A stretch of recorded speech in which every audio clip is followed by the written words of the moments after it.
A nation-state can either be a republic or a principality, and either old or new. An old hereditary state that has been passed down the generations is easy to rule, but taking control and then holding on to a new state is difficult. The difficulty is reduced if you personally supervise it. An old hereditary state, such as a monarchy, can be taken by destroying the entire royal family. This is what Alexander the Great did to conquer and hold on to the Persian Empire of Darius III. However, states that are used to freedom must be crushed.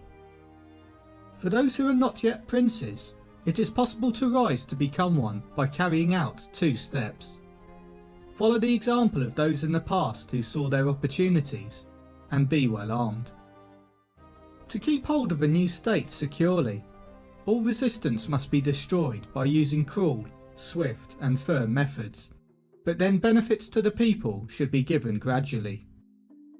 A prince must win the favour of the people and dispel any hostility, but he will only be truly secure when he can raise his own army to defend against all comers. Mercenaries cannot be relied on, neither can other people's armies. To be successful, a prince must read history, study war, and know his own land. He must give the appearance of being good, but also know how to be evil. He should not be afraid to be thought of as mean, as giving liberally and spending freely will lead to ruin. He also shouldn't worry about being thought of as cruel, as fear is one of the only things he can control. A prince should be willing to use cunning if needed, and deception if necessary.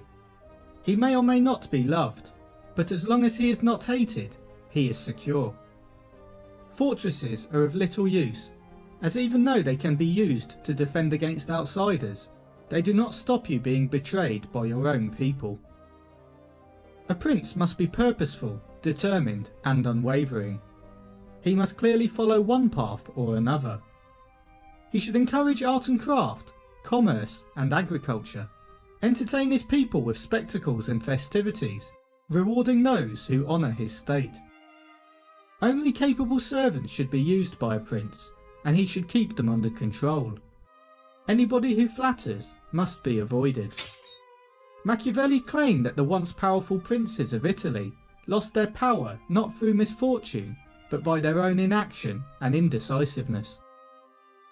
Fortune directs half of our actions, but the other half is left for us to direct through hard work, cautiousness and virtue. Fortune needs to be beaten and dominated. It is often like a torrential river that cannot be stopped, but during periods of calm, preparations can be made to control and minimise the damage. Machiavelli concludes by stating that a leader is needed that will follow the advice in the book, to conquer Italy and free her from the barbarians.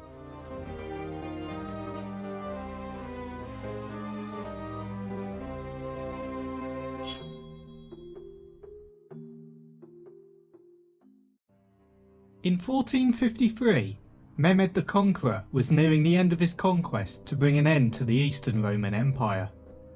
After a 57-day siege, Constantinople fell to the Ottoman Sultan, signalling the end of the kingdom. As soon as the triumph was complete, Mehmed settled there and moved the Ottoman capital from Adrianople to the newly conquered city. Constantinople was now under the rule of a new empire, with a different language, different religion and different form of government. But Mehmed's action of settling there made his position more durable and secure. In fact, in Machiavelli's eyes, not staying in the city would have resulted in not being able to keep the city at all. In The Prince, Machiavelli declares, "New states that have different languages and customs from those of the prince are more difficult to maintain. One of the prince's most effective options is to take up residence in the new state. By living there, the prince can address problems quickly and efficiently. He can prevent the local officials from plundering his territory. The subjects will be in close contact with the prince.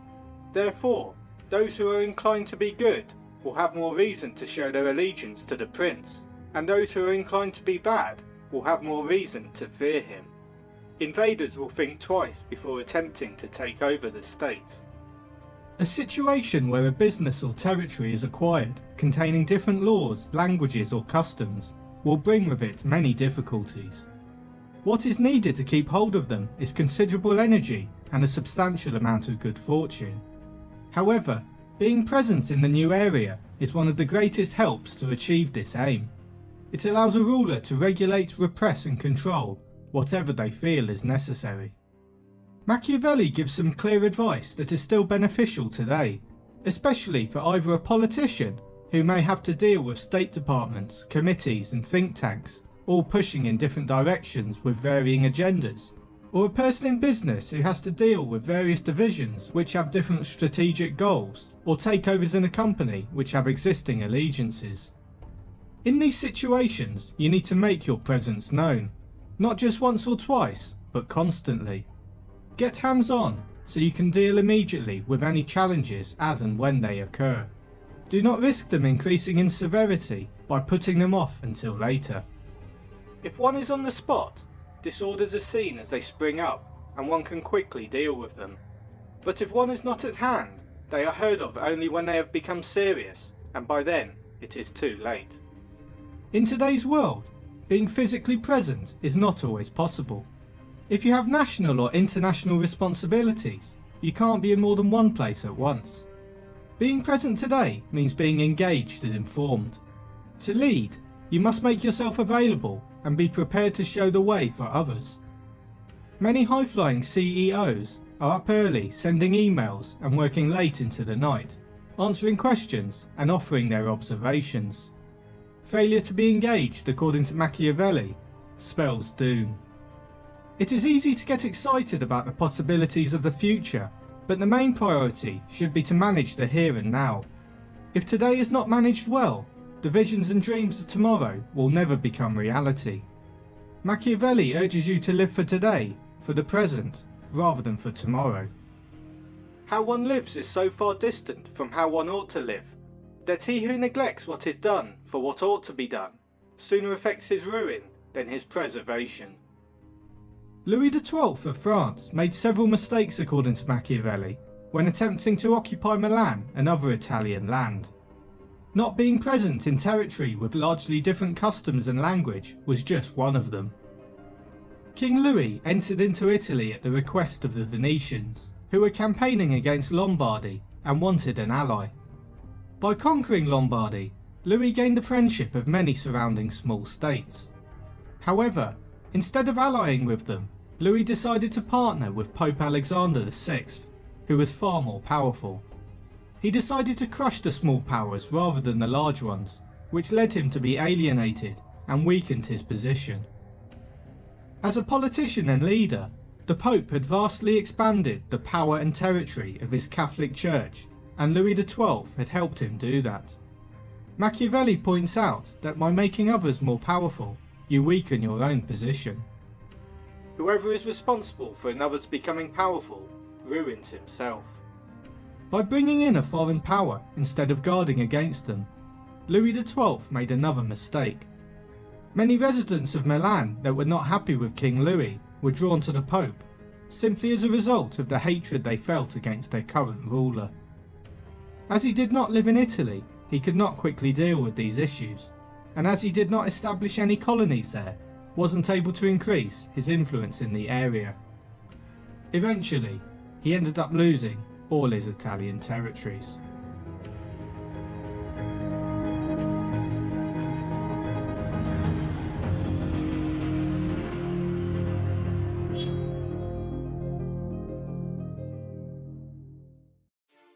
When the King of France, Louis XII, was threatening to retake Milan from the Swiss, Machiavelli was asked by his friend what advice he would give to the Pope at the time. Should he side with the French, the Swiss, or stay neutral? Machiavelli answered that he should support the French. In his view, staying neutral when two others are fighting would lead to defeat for the neutral party, as they have left themselves in a position to be hated by both sides. If one side has performed favours for the uncommitted party, or they are old friends, as Louis XII was with Pope Alexander VI, then they may feel that they are obliged to side with them, and failure to do so could result in hatred. The other side will also feel contempt for the neutral party, as they will be seen as timid, indecisive, and not an enemy to be feared. As he explains in The Prince, by not throwing your hat in the ring and declaring which side you're on, you will be at the mercy of the conqueror and will also earn the scorn of the loser.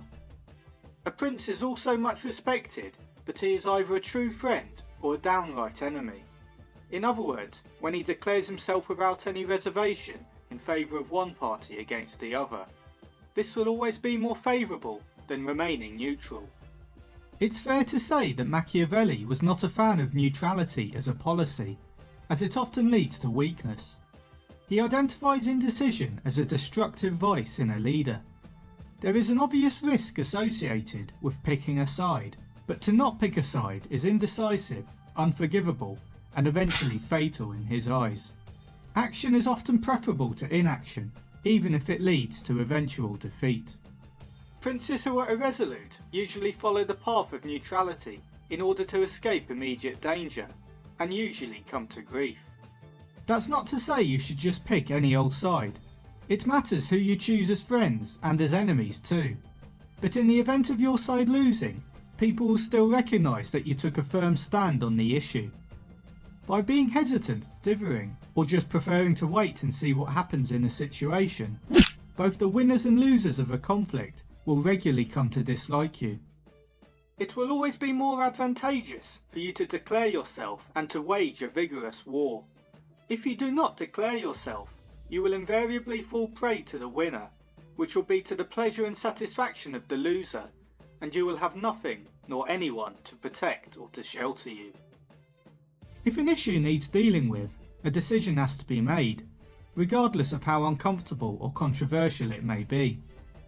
You have to take a stand, otherwise both the victor and loser of the situation will lose respect for you.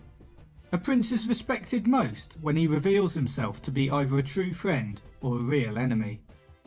The winner does not want doubtful friends who would not aid him when he was in difficulty, and the loser will not harbour you because you did not willingly come to his aid with your sword in hand.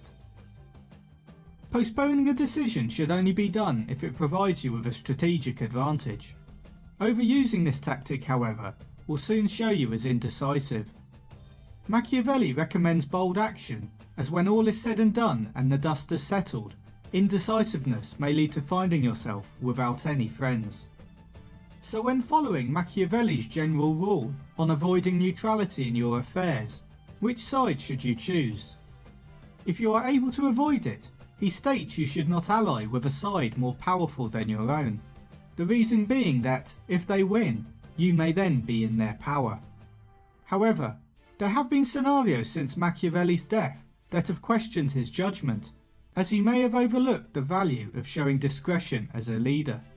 There is a difference between staying neutral due to a lack of courage and staying detached by being cautious. In World War II, two fascist dictators made a decision on which side they should ally with. Italy's Mussolini, who read and studied Machiavelli, joined Hitler, but Spain's Franco decided to adopt an official policy to stay neutral in the war. Mussolini's decisive decision was a Machiavellian move, but it ultimately meant that he lost the war, which in turn led to his death. Franco, on the other hand, survived the war and ruled his country for another 30 years. His discretion when making his decision helped enable a continuation of his reign of power. When you have made your choice, whether your ally wins or not, if they survive, they will be appreciative of you siding with them. If your chosen partner is victorious, they become indebted to you.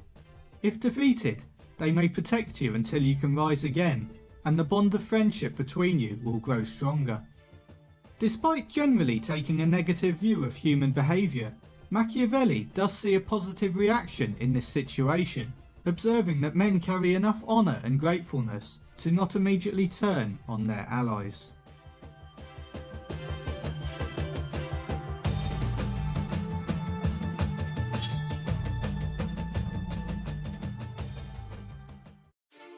In Greek mythology, many ancient princes, including the three heroes Asclepius, Achilles and Hercules, were nurtured and educated by a teacher that was half man, half beast. This creature went by the name of Chiron and was known as the wisest of all the centaurs. Chiron taught the heroes how to act like men by using a keen mind, but also how to behave like a beast with a strong will to survive. Machiavelli used the metaphor of Chiron to illustrate his view that princes should use a combination of cunning and brute force. Failure to use both these sides of nature would result in a failure to survive. You must know there are two ways of contending, the one by law, the other by force. The first method is natural to man, the second to beasts. But because the first is frequently insufficient, it is essential to have recourse to the second. Therefore, it is necessary for a prince to understand how to take advantage of the beast and the man. A good leader must love peace, but also be well aware of how to wage war. Civilized people use the law to settle differences and disputes. Fighting by law is natural to men and involves using rational thinking and discussion. But the law does not always work in our favour and therefore often proves inadequate. In such situations, Machiavelli declares it wise to behave in a more forceful manner to intimidate and frighten, enabling you to get your way. It's all well and good to rule compassionately, but sometimes this proves insufficient and arms are needed to secure your position. To stay in power, when circumstances demand it, you need to act differently. It therefore may be necessary to resort to an animalistic show of force. So it is necessary for a prince to know how to make use of both natures, and that one without the other is not durable. When a prince is channeling the nature of the beast, Machiavelli states that there are two different animal instincts that he should master and mimic. He should attempt to be both a lion and a fox. A lion is mighty and brave, so strong that he often doesn't even need to fight, as his size and reputation can keep opponents and his own people at bay. However, it is an error to rely only on the lion, as it is not particularly crafty or shrewd, unlike the wily fox. What the fox lacks in strength, it makes up for in cunning, easily being able to spot deceptions and escape traps. This is especially important in issues of diplomacy to avoid any potential pitfalls. A prince, therefore, who is forced to act like beast, ought to learn from the fox and the lion, because the lion cannot defend himself against traps, and the fox cannot defend himself against wolves. To gain power and thrive, a combination of cunning and strength is required. When civilized debate does not provide you with victory in the argument, arm twisting may be necessary. However, too much force will see you viewed as a bully. Mix your strength with craftiness, cultivate them both, and use either when appropriate to overcome any number of challenges. This combined skill set of both beasts will make any leader a formidable opponent, as the differing weaknesses of each beast are overcome by the other's talents. In The Prince, Machiavelli appreciates that rulers need to behave differently depending on the circumstances. Be cautious when caution is necessary, and be courageous when courage is required. Adaptability is important. The idea of taking context into account when evaluating an act ethically is key. Machiavelli did not advocate blindly following an ideology, nor judging behaviour according to absolute moral standards.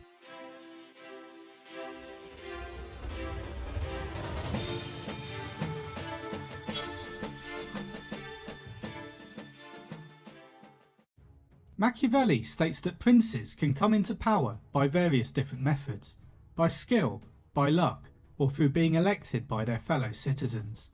But princes can also gain power through criminal means, and in The Prince he tells stories of two men who successfully achieved power by using wickedness. Agathocles was a poor common man born to the son of a potter. He joined the military and through a combination of wickedness, determination and ability, rose through the ranks to the position of praetor of Syracuse. Not satisfied with this, he decided he wanted to become a prince, and called a supposedly crucial meeting of the Syracusan Senate.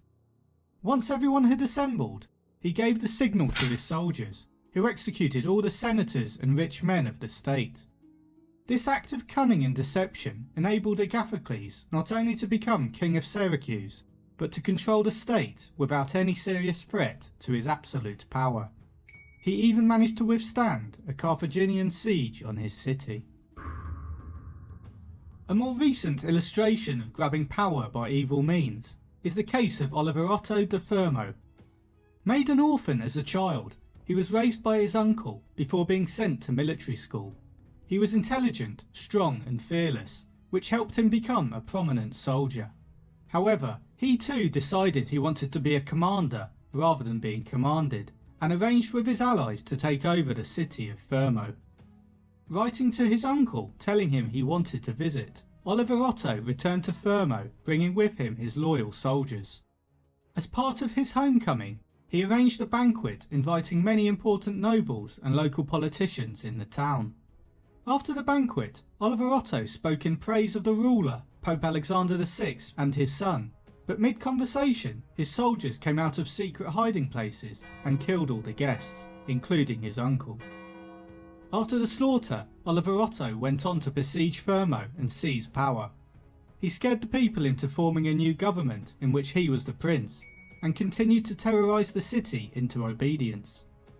Anybody that rebelled against him was killed. It was only thanks to the superior political skill of the Pope's son, Cesare Borgia, that Oliverotto lost hold of his power, and Borgia later had him executed. These two infamous rulers enhanced their power through the use of brutal, cruel and inhumane behaviour.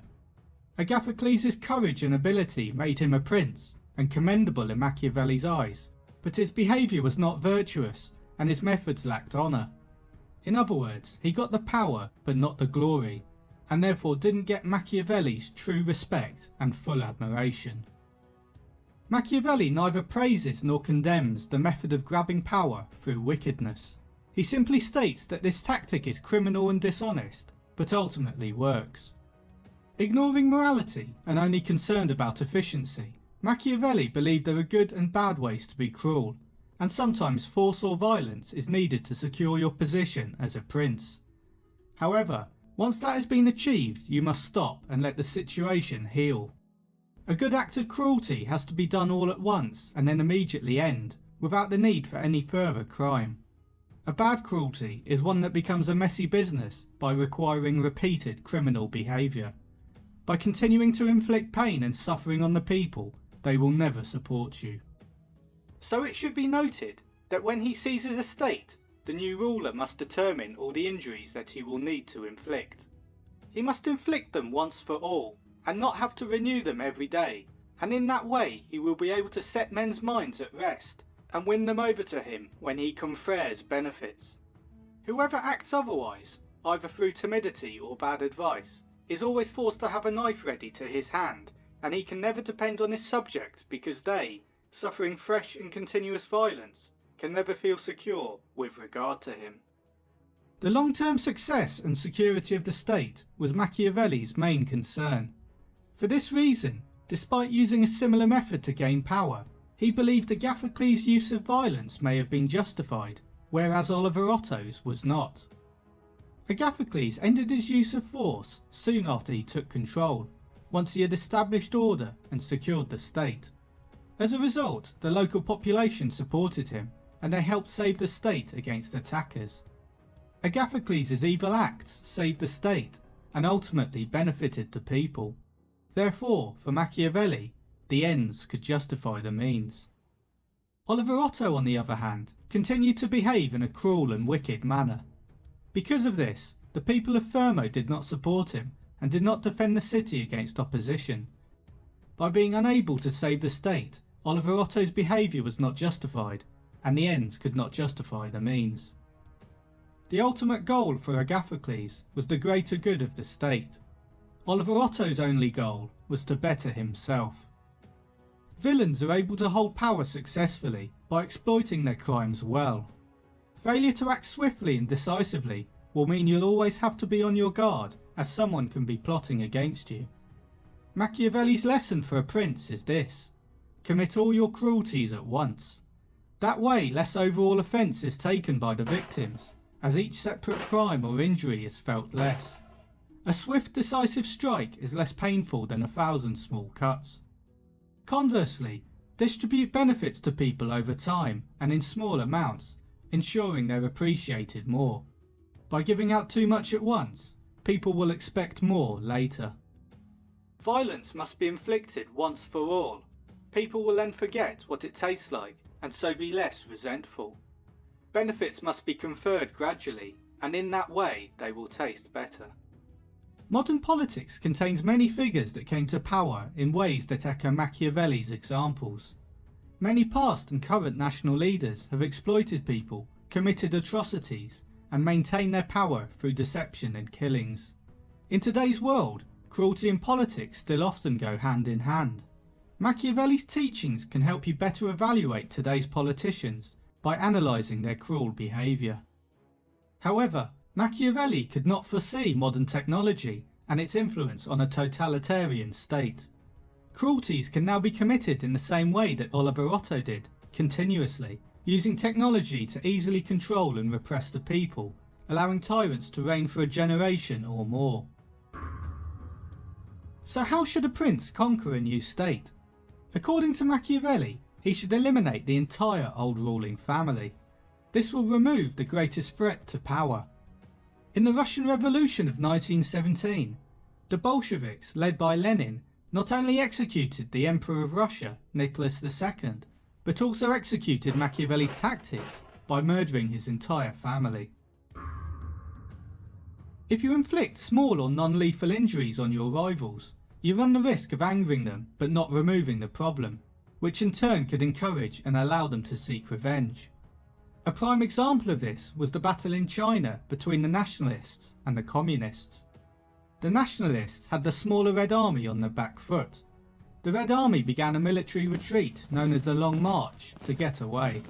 They walked over mountains and tough terrain, with the majority of the men dying as a result. After the Long March, the survivors set up a base and regrouped.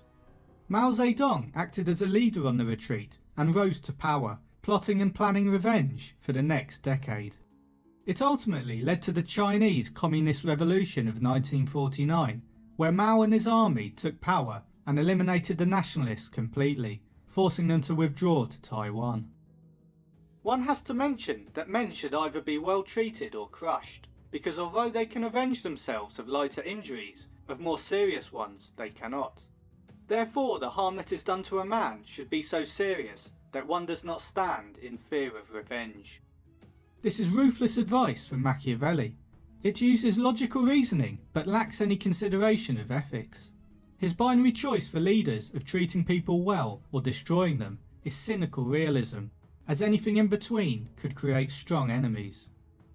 However, I don't think it is always the correct course of action, even when taking into account the fact that his advice is specifically for leaders. Consider the Mytilenean debate during the Peloponnesian War. The Mytileneans were part of a group of Greek city-states led by Athens, but they revolted against the Athenian Empire, hoping to be supported by the Spartans. The help from Sparta did not arrive in time, and the Mytileneans soon surrendered after being put under siege by the Athenians. When considering how to handle the rebellious state, two prominent arguments were put forward in Athens in the Mytilenean debate. Cleon, the general, was in favour of killing all the men from Mytilene and enslaving the women and children, a ruthless Machiavellian-esque tactic. Diodotus argued not to kill the men, but to impose penalties and take money from the Mytileneans, as this was in the best interest of Athens. The votes were eventually cast in favour of Diodotus's view, and their lives were spared. Athens imposed democracy on the rebellious land, and gained financially from their decision.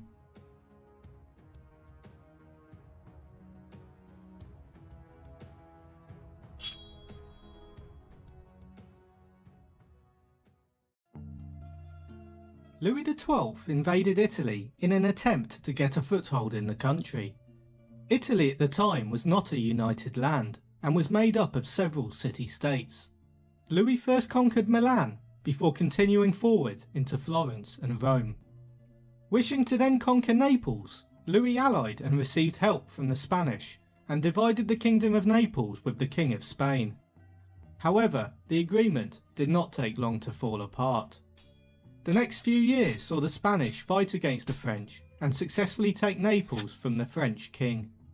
Ferdinand II said of Louis, "The King of France complains that I have twice deceived him. He lies, the fool. I have deceived him 10 times and more." Machiavelli believed that the attempt to take the Kingdom of Naples was a mistake by Louis XII. If France could have attacked Naples with their own force, then they should have done so, but if that was not possible, then they should not have divided the kingdom. Louis should not have conquered lands that could not be kept. Machiavelli believed it is natural for us to acquire power and the riches and admiration that come with it. No criticism should be aimed at leaders for that. But when you attempt to acquire something and fail to do so, criticism and blame is fully deserved. Machiavelli shows his cynical realism by stating that success is generally socially approved, regardless of the means used to achieve it, even if the means are immoral and cruel. Conversely, failure is generally socially disapproved, even if it is as a result of your good qualities. In today's world, the press and media dedicate far more time to failures than any kind of moderate success. This is because it is more interesting to the general public, leading to more articles read and more viewers engaged, which ultimately results in more money for the media organisations. It is therefore very important to know your own limits.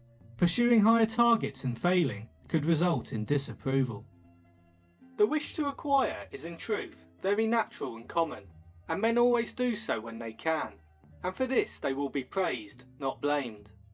But when they cannot do so yet wish to do so by any means, then there is folly and blame. Since most would-be princes cannot rely on inheriting their power and position, they must acquire it. Machiavelli answers the question of how to acquire by explaining a prince must not depend on others and instead rely on his own arms. This means that his forces should consist of his own subjects or citizens, not mercenaries or soldiers borrowed from a more powerful state. Using armies from other states puts a prince in a no-win situation, as even if a battle is won, victory is owed to the power of a different state, and the troops' first loyalty is to another leader, which presents a dangerous threat. Hero the Syracusan was a man who followed Machiavelli's proverb to use one's own arms. His rise to power was not down to fortune, but because of his own exceptional leadership qualities.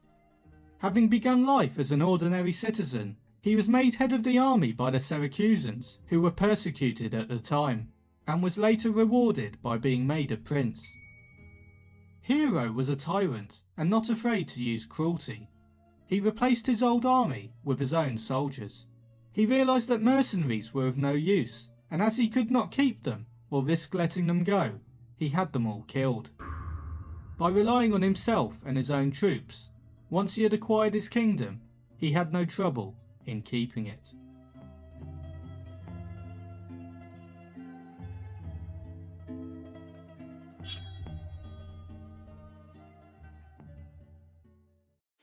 The Romans' move into Greece and their subsequent treatment of the Greek city-states was a prime example of how Machiavelli thought power should be acquired and maintained. They were brought into Greece by the Aetolians. As Machiavelli stated, when a powerful foreign party enters a country, people that have an existing hatred or grievance with the ruling power are naturally drawn towards this new external challenger. Despite conquering large amounts of territory, the Romans attempted to appease the majority of the local people and keep down any potential challengers to their power. Several measures were taken by the Romans to ensure that they successfully added the land of several countries to their own region. Firstly, the Roman Senate set up colonies and maintained friendly relations with weaker powers, such as the minor Greek states of the Achaeans and Aetolians, while at the same time ensuring they did not allow any increase in strength of these smaller states. Secondly, they ignored requests of friendship from the stronger kingdom of Macedonia, and when the Aetolians asked the Romans to help them fight against Philip V of Macedon, they accepted and defeated him, significantly weakening his powerful kingdom. Finally, They did not allow any other strong foreign parties to gain authority. A few years after defeating Philip V of Macedon, the Aetolians were allied with Antiochus III of Syria. The Romans did not agree to letting the foreign challenger Antiochus hold any state in Greece, and turned on the Aetolians, defeating them and Antiochus, significantly reducing their overall strength too. The Romans ensured that they did not increase the power of anyone but themselves. They conquered neighbouring provinces and kept hold of them by following these policies Machiavelli highlighted. Indulge the lesser powers without increasing their power. Put down the powerful. Do not allow foreign powers to establish your reputation. This combination of acts would leave the Romans with more power than they had before, and every other group with less power or no more power than they previously had. He who is the cause of another becoming powerful is ruined, because that predominancy has been brought about either by astuteness or else by force, and both are distrusted by him who has been raised to power. So Machiavelli encourages princes to establish alliances, but warns not to make those allies too strong, as they can and will turn on you at some point. When trying to establish himself in Italy, King Louis XII made the mistake of increasing the strength of one of the greatest powers there by coming to the aid of Pope Alexander and the powerful Church. Louis surrendered much of his power through treaties, and the Church eventually turned against him. The king had already destroyed many smaller states who would have been valuable allies against the Pope, and therefore failed to keep his territories. Machiavelli depicts power as a scarce resource. By acting in a way that solidifies your own power, you simultaneously weaken others. Conversely, by making others powerful is to weaken yourself. This is important not only in diplomacy, but also in war. Conflict is inevitable according to Machiavelli. Political life is constant warfare, and the acquisition of power is a zero-sum game. Attempting to avoid conflict by appeasing another person and elevating their position is a mistake. Your ally will see it as a sign of weakness and turn on you using the power that you surrendered to them. If you have to fight, do it and get it over with.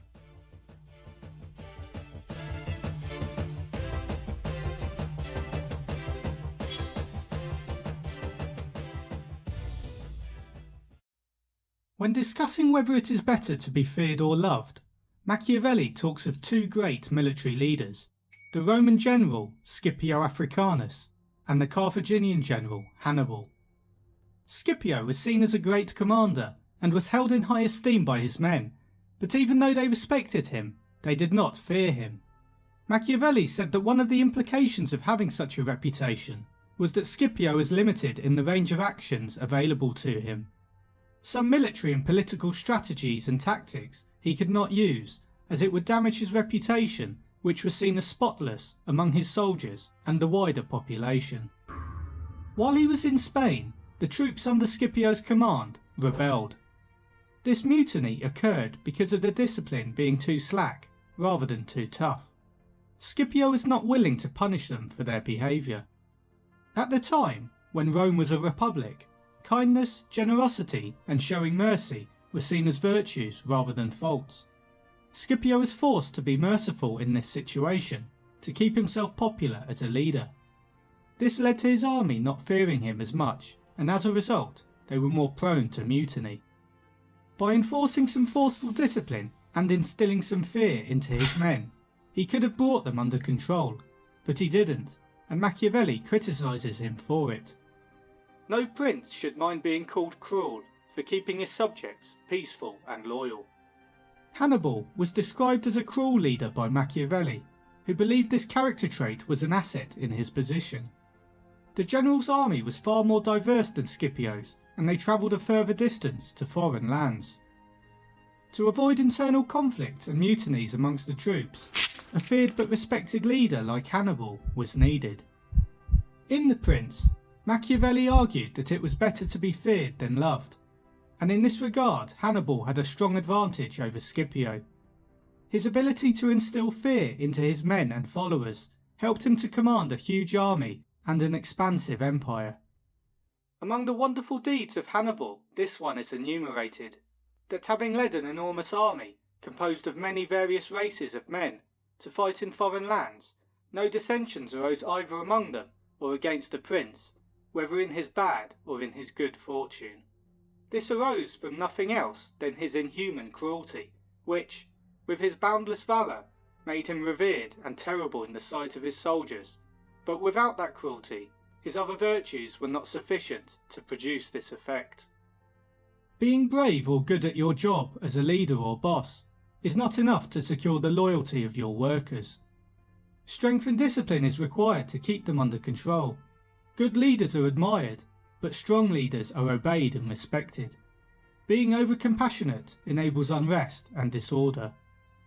This theory from Machiavelli has been used throughout history, from the likes of Genghis Khan to your typical modern-day drill instructor. Fear and intimidation has often been an effective means of motivation. In Machiavelli's era, Cesare Borgia inspired fear by committing several cruel acts, but the eventual result was order and peace in a state that was powerful and united. Machiavelli points out that every prince would prefer to be thought of as merciful, but he believed a prince should not mind being thought of as cruel. Borgia's wicked behaviour was, in fact, actually merciful, as through his acts of cruelty he spared his people the even worse fate of political chaos. A prince such as Hannibal, who enacts cruel punishment, is not cruel if his behaviour helps to create stability. A prince such as Scipio, who shows mercy, is not really merciful if it allows turmoil and disorder to flourish, which hurts everyone. A limited number of severe punishments will affect a small amount of individuals, whereas being excessively merciful can cause disorder which damages an entire community. On this a question arises, whether it be better to be loved than feared, or feared than loved. It may be answered that one should wish to be both, but because it is difficult to unite them in one person, it is much safer to be feared than loved if you cannot be both. Because this is to be asserted in general of men, that they are ungrateful, fickle, false, cowardly, covetous, and as long as you succeed they are yours entirely. They will shed blood for you, risk their property, life and children, when the danger is removed, but when it approaches they turn against you. And that prince who, relying entirely on their promises, takes no other precautions is ruined. Because friendships that are bought rather than achieved by greatness or nobility of mind may indeed be earned, but they are not long-lasting, and in time of crisis cannot be relied upon, and men have less scruple in offending one who is beloved than one who is feared. For love is preserved by a bond which, due to the failings of men, is broken at every opportunity to their advantage, but fear is strengthened by the dread of punishment, which is always effective. That was arguably the most famous statement Machiavelli made. It is also often one of the most misunderstood. Firstly, in an ideal world, Machiavelli said it is better to be feared and loved, but his realism points out that the two do not coincide very often. Many take his argument that it is better to be feared than loved at face value and out of context, giving the impression that it is simply encouraging tyrannical and dictatorial behaviour. This has led to centuries of abuse by bullies throughout history. However, when taken in the context of what Machiavelli advocates as a prince's ultimate goal, to maintain the state, we can see that this goal requires the people to be compliant, which fear helps to achieve. Machiavelli does not support using cruelty for its own sake, only to benefit the prince in preserving the state. By using his power to protect his citizens, and by not interfering too much in their lives, a prince can be feared but not hated. It is important for a prince to avoid being hated at all costs, as Machiavelli believed it is deadly for a leader, because hatred could result in them being overthrown by their subjects. Alternatively, if the people fear their prince, the fear acts as a more powerful commitment of support. This is due to the people's fear of what a lack of support could lead to. To achieve fear but not hatred, a prince must only be cruel when absolutely necessary, and should not injure his people, nor should he confiscate their property. The threat of punishment should be made clear though, as a leader that does so has a far easier time of keeping control of his own subjects. The people are more likely to comply so long as the prince does not affect their lives or their land. If he must impose discipline, then there must be a clear and obvious cause and proper justification if lives are to be taken. Machiavelli advises against the taking of people's property, as he had the dark view of human nature that people would forgive the death of somebody they loved more quickly than they would the stealing of their assets. Men more quickly forget the death of their father than the loss of their patrimony. Girolamo Savonarola was a friar who became extremely popular in Florence. While he was in power, he was greatly loved by his followers. However, once his grip on power weakened, he was abandoned by his people. Machiavelli thought that humans are largely selfish and generally in it for themselves. They will only support a prince if it provides a benefit to them. They will support someone they love a lot of the time, but once the prince's power declines, the people can soon forget about their affection. In other words, when the going gets tough, the people will abandon him. If Moses, Cyrus, Theseus and Romulus had been unarmed, they could not have enforced their constitutions for long, as happened in our time to Fra Girolamo Savonarola, who was ruined with his new order of things. Immediately the multitude believed in him no longer, and he had no means of keeping steadfast those who believed, or of making the unbelievers to believe. The fear of punishment for people is a constant. The feeling of affection is unreliable. Therefore, when ordering rulers by their strength, the weakest depends only on love. A stronger commander inspires fear in his people. The strongest prince instills both fear and love, or at least is not hated. So it is important as a prince to behave in a strong and decisive manner, which may even involve being cruel, but not to a point so that the people hate you for it.